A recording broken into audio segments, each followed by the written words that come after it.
to the session. First, of behalf of our director, Professor Tachtenberg, and all of us at INSS, I want to thank the wonderful Simeon and the entire Delphi Forum team for the warm welcome and all of their assistance. Thank you. Afristo. In recent years, the importance of the Eastern Mediterranean as a distinct region is growing. In the coming 50 minutes, we will examine how security and energy considerations are shaping geopolitics in the region by examining Hellenic, Israeli, Lebanese, and Egyptian perspective. In my work, I focus mainly on the Arabian Gulf. And indeed, there is greater connectivity between those very important subregions, the Gulf and East Med. A few examples. Qatar shows great interest in Lebanon gas exploration. The UAE wants to be part of the Region Gas Forum. And even Saudi Arabia and Greece relations are witnessing a honeymoon in recent years. But the Gulf aside, I have with me three experts on East Med countries. First, Dr. Gallia Lindenstrauss, a senior INSS fellow and an expert on Turkey's foreign policy. Lieutenant Colonel, retired, former National Security Advisor Deputy, Orna Mizrahi, also a senior INSS fellow and an expert on Lebanon and Hezbollah. Dr. Ofir Winter, senior INSS fellow and an expert on Egypt and on Islam. Gallia, I'll start with you. 2022 witnessed normalization between Israel and Turkey. I want to ask you, do you expect this normalization to negatively affect relations between Greece, Cyprus, and Israel? So hello, and it's great to be here, and thank you all for staying so late. I think it's very tempting analytically to think about Israel-Turkey and Israel-Greece relations as a zero-sum game. But I think it's misleading because of three main reasons I will briefly present. First of all, I think that if you only think about Israel-Greece relations as anti-Turkish, you miss a lot of the pictures. We have very, very close relations in innovation, in technology, in disaster management, diaspora relations. A lot is happening, and this relationship has also proven very resilient.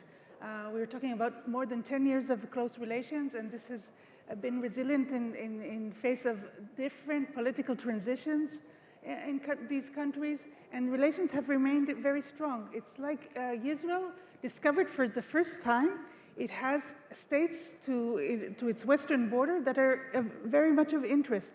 So that's one reason I think this zero-sum game is misleading.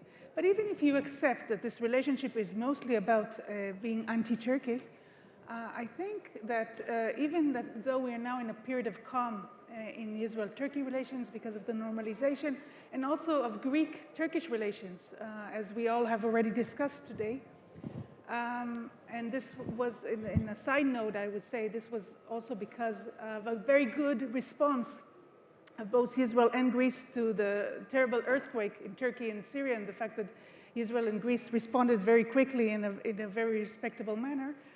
So even if we're now in a period of calm, nobody is naive, neither in Greece or in Israel. We're still worrying that there might be a rainy day, so we're keeping this defense relationship intact. And lastly, I think the zero-sum game is misleading, and this was also discussed this afternoon in one of the panels, and that we should look more on a win-win situation, is that the challenges of this region are much more than just the bilateral relations of this country or that country. We're talking about challenges we need a regional response to, if it's climate, if it's what's happening in Ukraine. And for this regional response, of course we have to have everybody on board. Thank you. Ofir. Time and time again, energy interests prevailed over political and ideological obstacles and created a space, however narrow, for normalization of relations between Israel and Egypt. Why is that? Why the energy sector has been exceptional success in the so-called cold peace between Israel and Egypt? Thank you, Yoel, and thank you, everybody. I'm happy to be here. You know, as we all know, Egypt was the first Arab country to make peace with Israel, yet the relations between Israel and Egypt are frequently labeled cold peace due to the very narrow scope of economic relations and other kinds of relations between the countries. And as you rightly noted, energy was always an exception in the relations between both countries, and a positive one. So oil was actually the pioneer during the 80s. Towards the end of the 90s, Israel purchased oil from Egypt at the beginning. The underlying motivation back then was a mutual interest of business. Egypt had oil for sale. Israel wanted to diversify its resources of oil, to bring oil from a neighboring close country, not from afar. And it was a positive experience. And this positive experience led during the beginning of the 2000s, both Egypt and Israel to make relations, energy relations, also in the field of gas. In 2005, both countries signed an agreement to supply Egyptian gas reserves to Israel, and the gas actually flowed between Egypt to Israel between 2008 and 2012, supplying about 30% of the Israeli needs. And currently, during the last years, under the rule of President of Egypt, Abdel Fattah el-Sisi, we see new records of cooperation between Egypt and Israel, but the roles are reversed. Israel, which explored some gas fields in the Mediterranean, are selling now gas to Egypt, while Egypt became the customer. And Israel was looking for destinations to export its gas findings, not only Egypt, also Jordan, while Egypt saw the Israeli gas as a tool to position itself as an energy hub for the region, for Europe, even a global energy hub, thanks to its very unique LNG facilities, the only one in the Eastern Mediterranean. So in 2018, the countries signed an agreement to export natural gas from Israel to Egypt for 10 years. It's a $15 billion deal, and the gas actually started flowing in the beginning of 2020. So both countries established also the regional framework, the Eastern Mediterranean Gas Forum, in 2019, which promotes regional collaboration with Greece, Cyprus, Jordan, and other countries.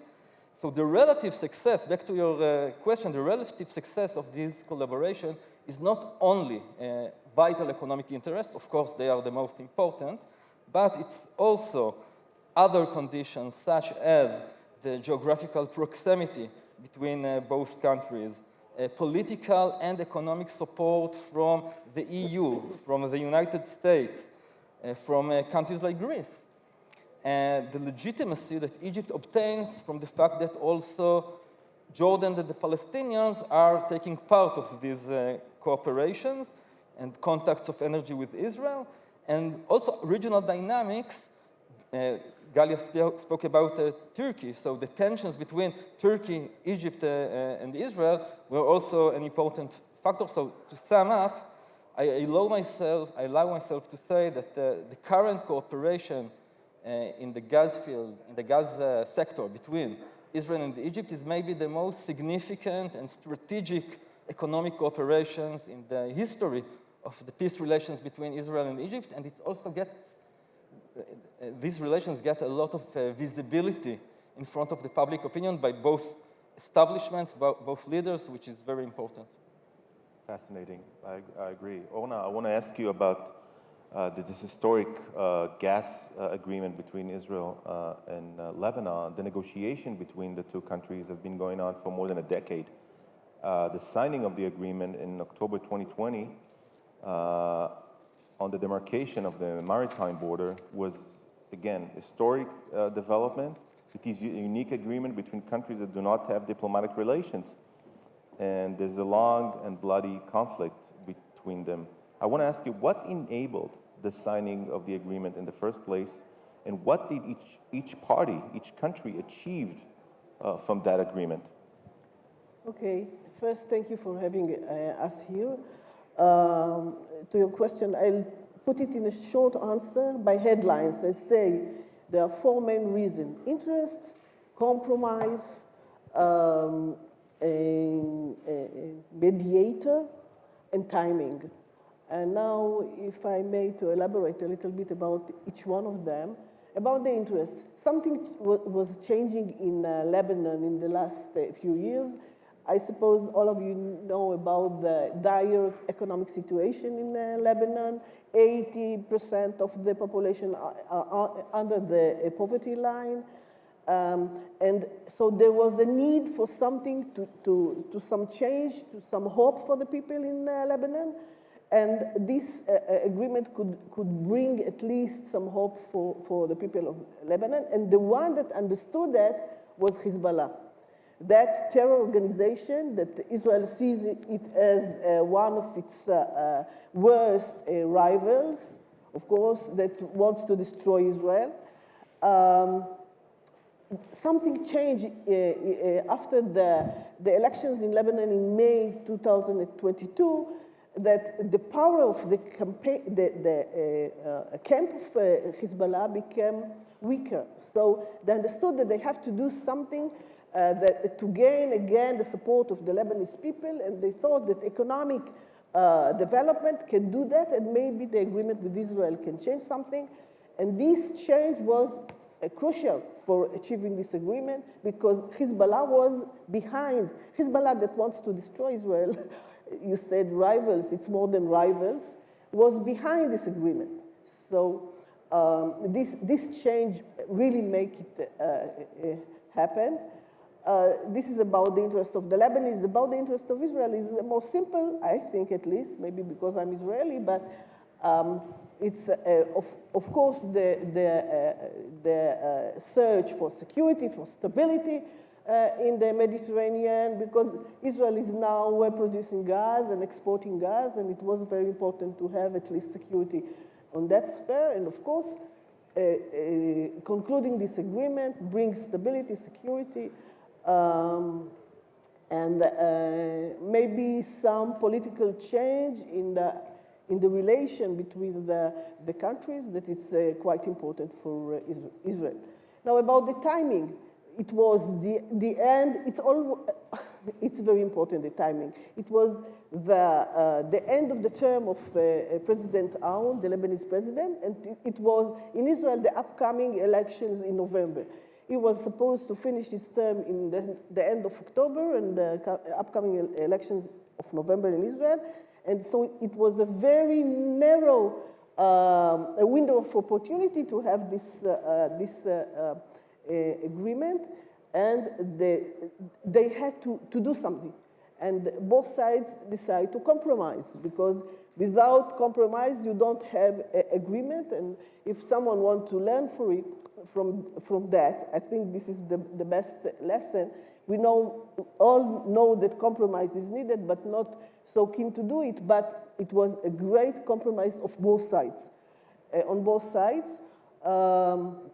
And the last thing is the mediator, of course. The mediator, the American mediator, Ofir, that decided that he's putting a suggestion, but a suggestion that will be a win-win agreement, and that both sides can take it. And I think that the role of the mediator was a great one, and it helped for achieving the agreement.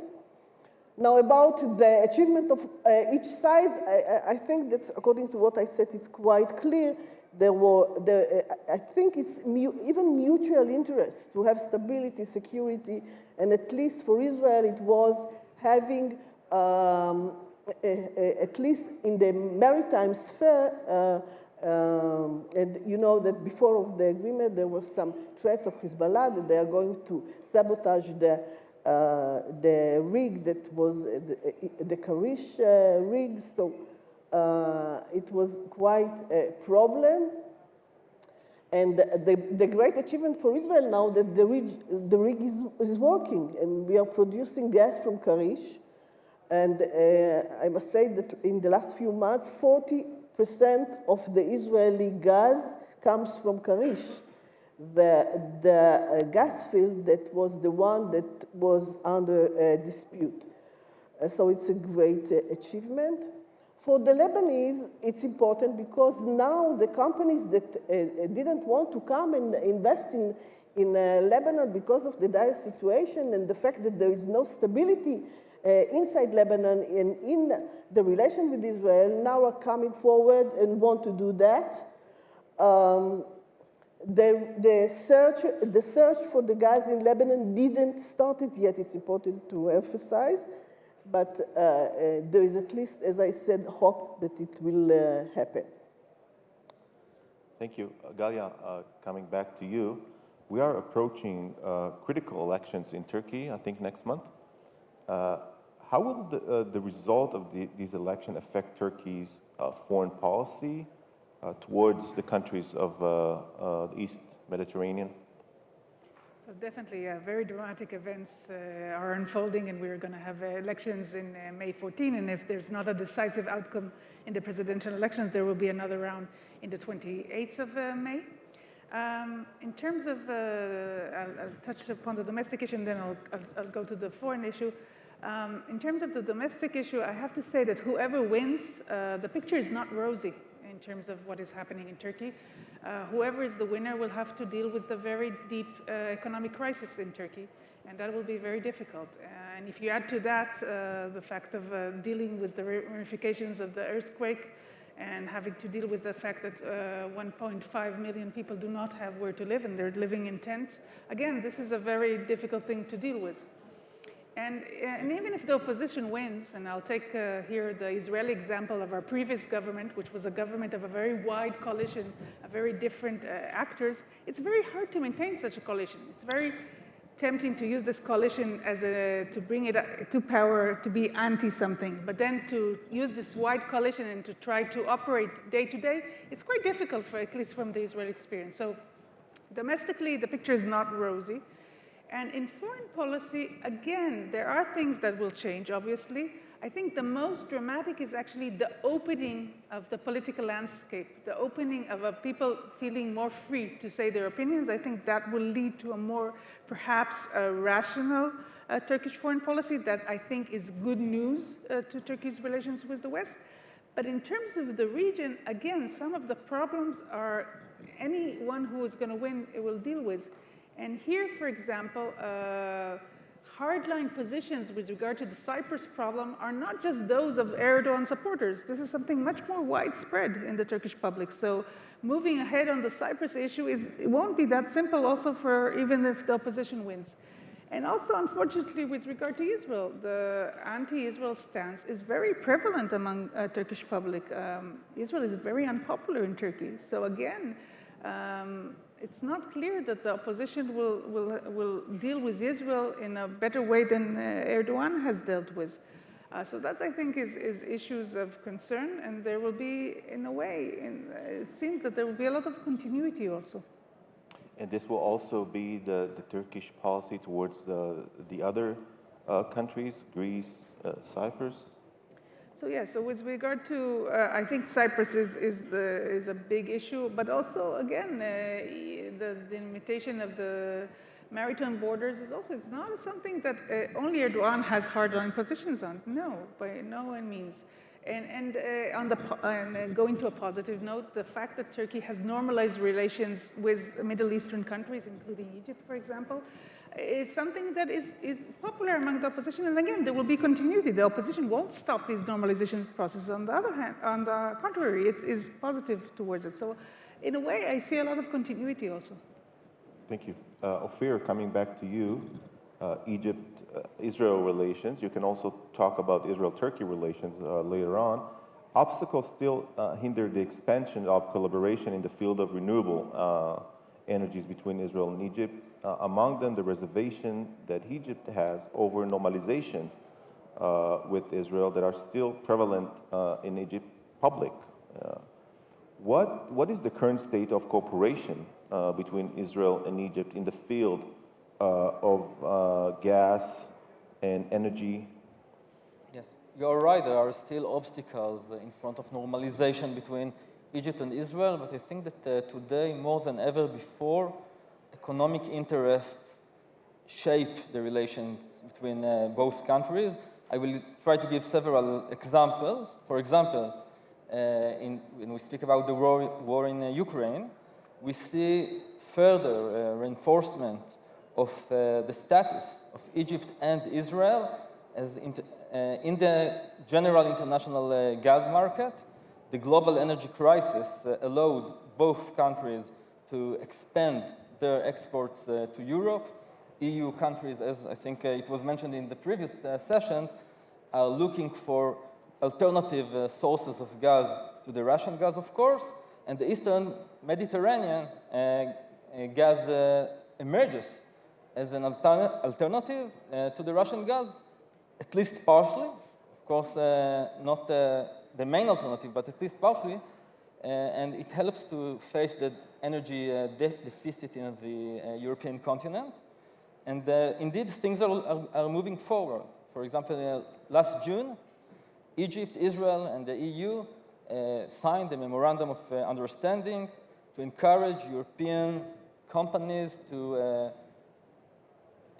find more gas fields in the EEZ, the exclusive economic zones of Egypt and Israel, and to develop relevant infrastructure for the benefit of the European markets. Also, given the growing need of energy supplies, the two countries, Egypt and Israel, are looking for ways to increase the quotas of the gas that is important from Israel to Egypt to be liquefied and then sold to Europe, of course, with higher prices. The countries are using the existing pipelines between Israel and Egypt, but also using now the pipeline in Jordan that brings gas to Egypt, and developing new infrastructures to transport and carry gas from Israel to Egypt by sea and also over land. And Egypt wants Israel to actually double its exports to its LNG facilities, but it's not clear, and it's uncertain yet, if Israel will be able to meet such a demand, and when it will be able. It will take probably several years. I have to say, generally, that Egypt's profits from gas exports are growing rapidly, reaching $8.4 billion in 2022. It's more than double than the profits in 2021. And these profits are expected to grow even further in the next years. In 2020, the energy sector in Egypt was only 20% of the GDP. It's expected that it will be about 30% in 2030. And Egypt works to increase its gas production by 40% by 2025. So the Egyptian vision is to become a reliable and stable source of natural gas to Europe, and to expand its gas and LNG infrastructures in order to produce, according to the Egyptians, up to 30 BCM annually. Egypt, of course, Israel and Cyprus, and probably also other countries like Lebanon, in the future may be very central in accomplishing this vision. Thank you, Ofir. I want to go back to the historic Israel-Lebanon gas agreement. It is fascinating. Orna, I want to ask you, beyond marking the maritime border, the agreement also include mutual understandings on gas production on both sides. It allowed Israel, as you mentioned, to continue with its plan to begin producing gas from the Karish gas field. And also, Lebanon can now promote gas exploration on its side. It has not yet begun to do so, as I understand. But looking ahead, if this agreement, you think, likely to bring about a change in the overall relations between Israel and Lebanon, and how it will affect even further East-Med cooperation? Okay, I'm often asked these questions, so I'm not a prophet. In Hebrew, there is a proverb. We're in Delphi. That the prophecy is for the fools. But as I understand the Lebanese-Israeli relation, it's all dependent about Hezbollah. And I think that I put it like this: as long as Hezbollah is a dominant factor in Lebanon, in the Lebanese political system, we cannot have any more progress in the Israeli-Lebanese relations. Pay attention that we have security on the maritime sphere, but along the border, even lately, we have more conflict than before, more incidents. The conflict is there, and the possibility for escalation is there.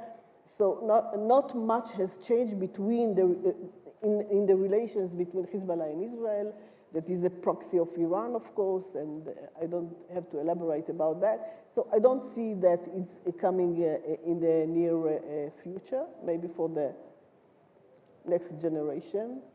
What was the second one? How will this cooperation, this agreement between Israel and Lebanon, might even further affect East-Med cooperation and contribute to more cooperation? As I said, especially it brings security and stability, and this attracts more to invest, to search in the East Mediterranean. It also reduces the fees of the insurance, for example. So there is more economic motivation to do so. And now, because of the war in Europe, again, it is more. There is more attraction for the gas coming from this region, of course.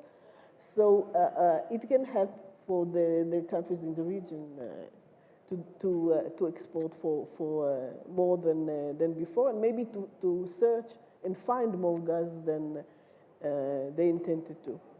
If I could just add a point on this, if there will be gas discovered in this shared gas field between Israel and Lebanon, this Kanat Sidon, and Israel and Lebanon managed to somehow do a sharing of the revenues, that can be maybe replicable for issues like Cyprus. So that's the sharing of the revenues. So President, that they can be used elsewhere. Yeah, maybe. I want to ask you, Gallia, we know that Greece, Cyprus, and Israel pushed the idea of the East-Med pipeline project. Where the U.S. is standing on this issue, and is this issue still alive? Yeah, so we know the East-Med pipeline this project was very ambitious. I mean, it was supposed to be the longest pipeline ever built, the deepest pipeline ever built. So it was a difficult project to sell from the beginning. And when the US presented last year this non-paper that it no longer supports the East-Med pipeline, it was a fatal blow. Now, it's interesting that it was a fatal blow because the US wasn't supposed to fund this pipeline. This was supposed to be, the idea was more of a European funding. But I think, like in the case of Lebanon, the US is still very central. So if the US says something, then it makes an impact. So it's been difficult, I think, to revive the idea, but it doesn't mean that we don't need connections. It doesn't mean we don't need to export the gas. So the idea of the interconnector electricity cables is now getting more momentum, and we have the Eurasia interconnector, which was inaugurated last year, and there's also the Euro-Africa interconnector.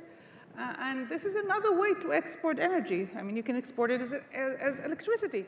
And I think in the long run, this is also more sustainable because now we use gas to produce electricity, but in the future, of course, we can use renewables to produce electricity. So in a way, it was also a blessing that we're moving now to the electricity interconnectors. And again, this is also this electricity interconnector, this Eurasia interconnector is again an ambitious project. It's going to be, again, the longest electricity interconnector and the deepest interconnector.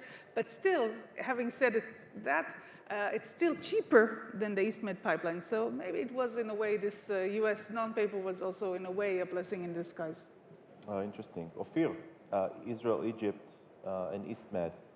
What are the prospects of energy cooperation in the Eastern Mediterranean between Israel and Egypt and other countries?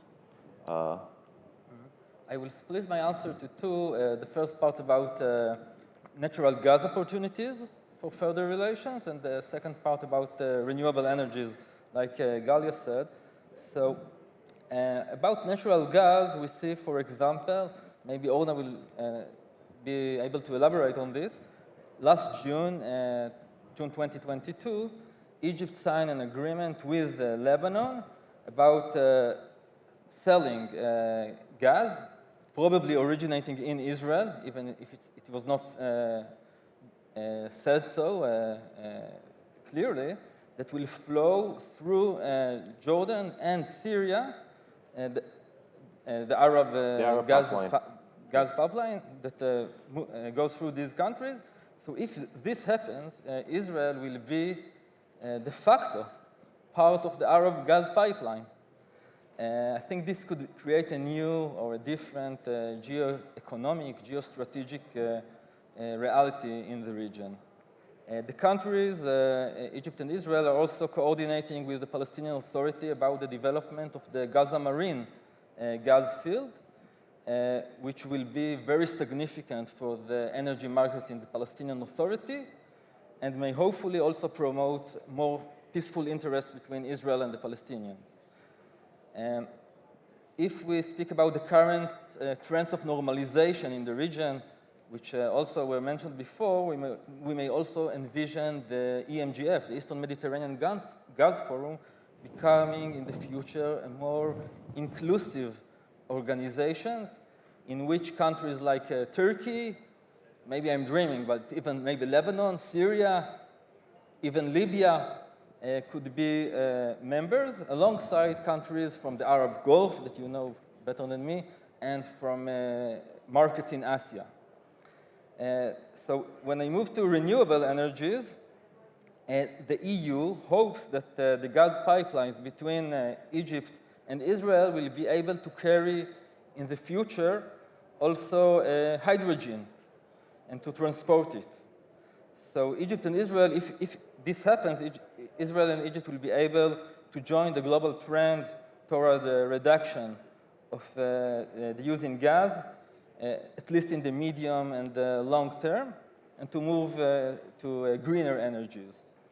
The potential of synergy between Egypt and Israel is promising not only in gas, but also particularly in solar energy projects. Last year, the Israeli government suggested to Egypt, by the way, it was not answered, to examine the feasibility of building a solar power station on the Egyptian side of the border that will serve both countries.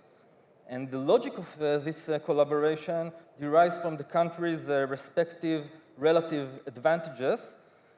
Egypt has a lot of empty lands to generate solar energy, while Israel has certain technological capabilities for such projects. Of course, if it happens, it may serve also the Palestinians. That also, especially in Gaza, they have a huge deficit of electricity. We see in the last couple of months, even in the last government, but also during the new Israeli government, more relations between the Ministry of Energy in Israel and the relevant ministry in Egypt, which is not the petroleum ministry, but there is electricity and renewable energies ministry. So both ministers met each other, which is also a very promising sign. Of course, Egypt wants to become not only a hub for gas, but also a hub for exporting electricity and this electricity should be produced from green energy, solar and wind energies. So in 2021, Egypt and Israel signed both a memorandum of understandings with Greece and with Cyprus to maybe lay undersea cable to transmit electricity.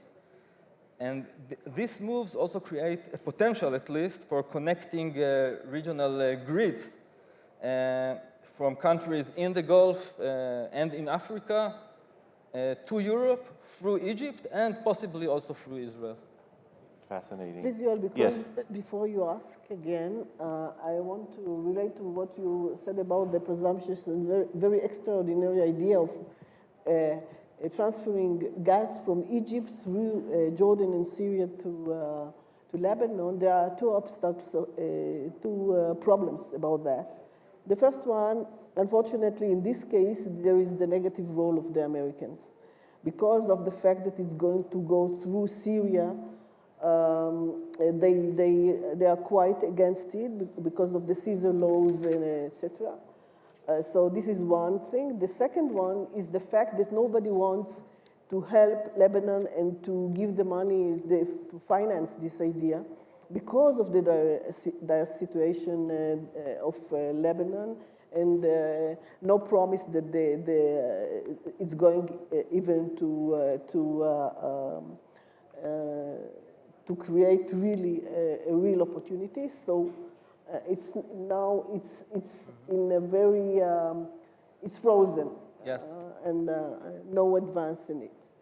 And we in Israel at least think it's important that it will happen, because not just because of the idea that it's Israeli gas, part of it, Israeli gas that's going to Lebanon, but for the fact that we in Israel think that for us it is better that Lebanon will be a stable country and still connected to the more moderate parts in the Mediterranean, in the Middle East, and to the Western world, and not fall into the hands of the Iranians and Hezbollah.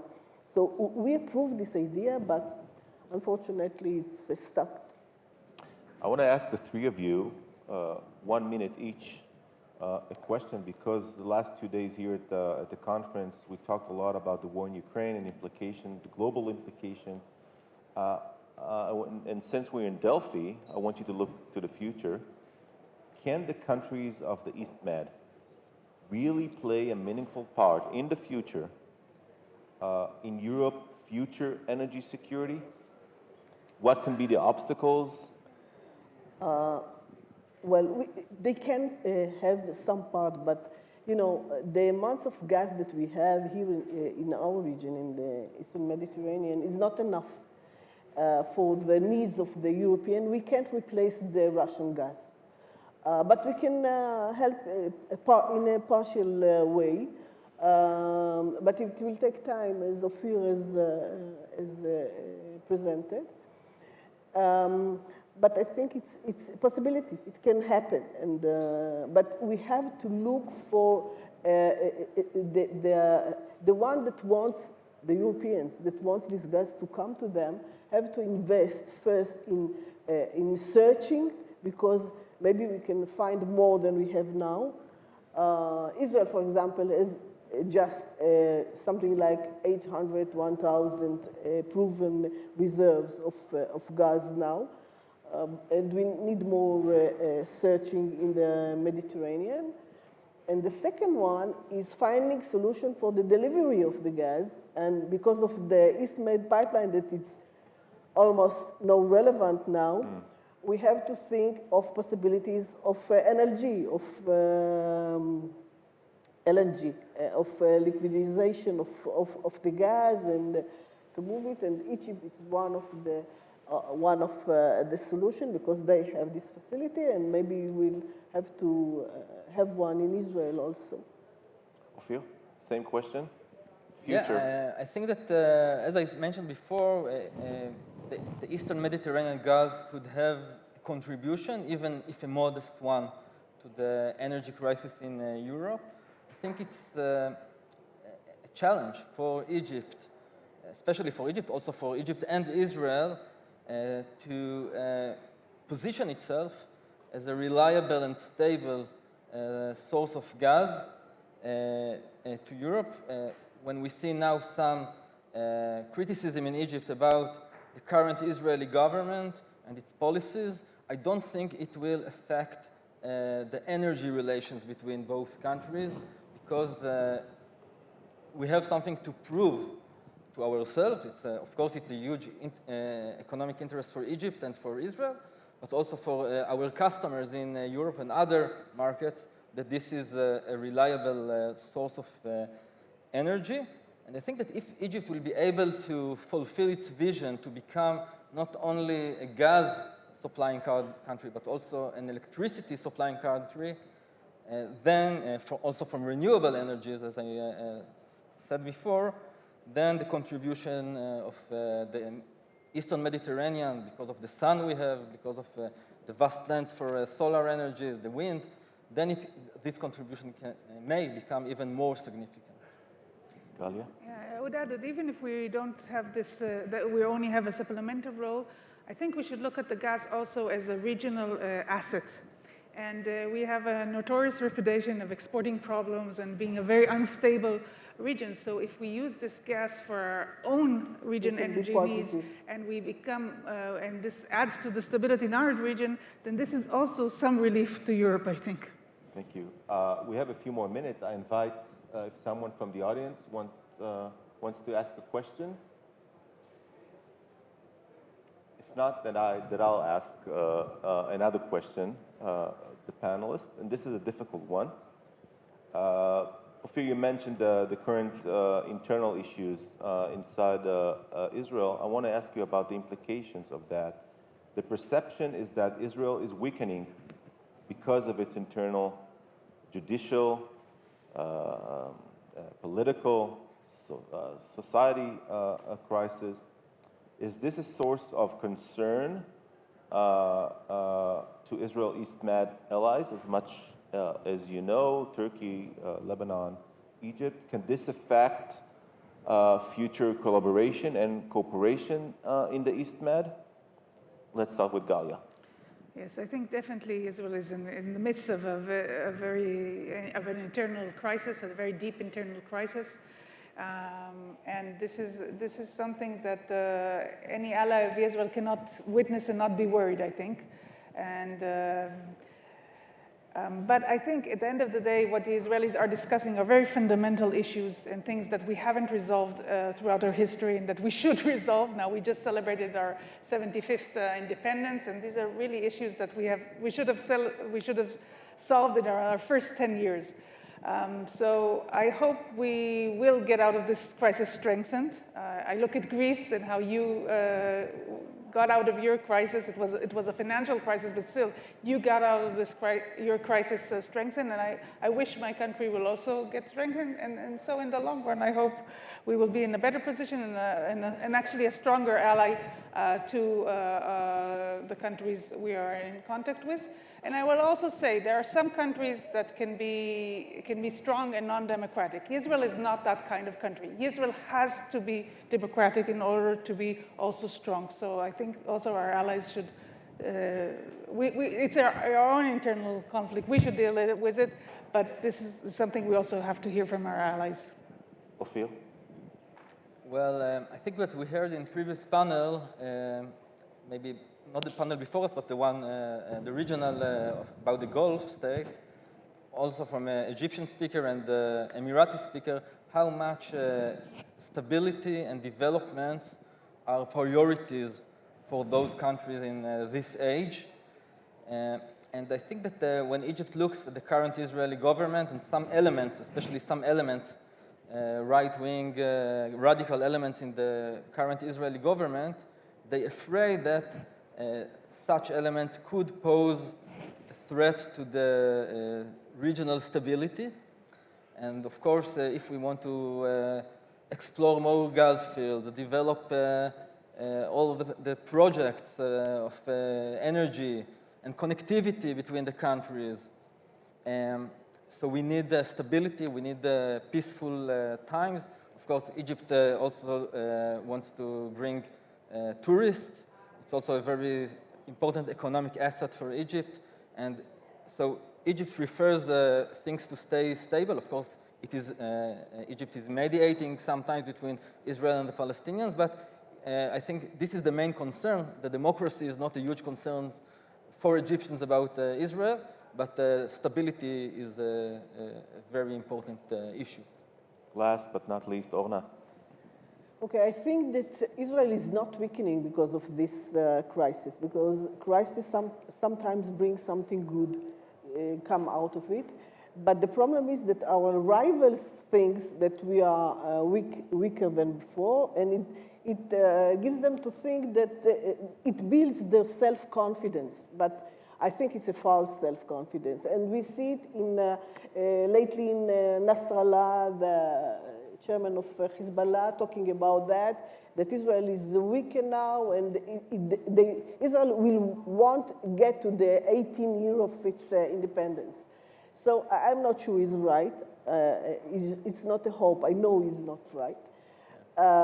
But it builds its confidence, and this is, I think, why we have seen in the last 2 weeks ago, a round of conflict that we have along the Lebanese border. We see some changes along the Lebanese border, but we have the answer for that, because we are fighting for our democracy, we are fighting for and discussing the issues, and we are going to solve it.